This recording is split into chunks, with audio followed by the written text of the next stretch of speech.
everyone, thank you so much guys for tuning in. If you are new to this channel, we love you, and please don't forget to subscribe, comment, like and share. And to all the returning subscribers, thank you so much guys for amazing support. We are talking about Generation The Legacy.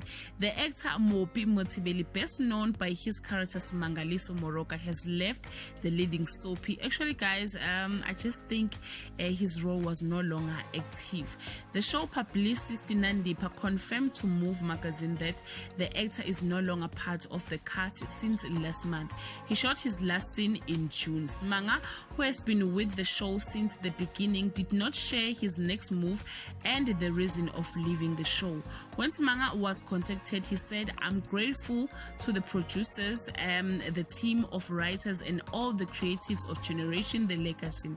It's been an honor to work with a group of wonderful people on and off screen. I will always look back at this time with a fondness," he said. In an Instagram post, he expressed his gratitude for the opportunity he was afforded. "Ngiyaleboga, ngiyabonga. Thank you, Danki. It's been real love and light." So yeah guys, we wish him all the best in whatever plans he have for his future. Thank you so much guys. You can leave your comment below and share your thoughts. Bye guys.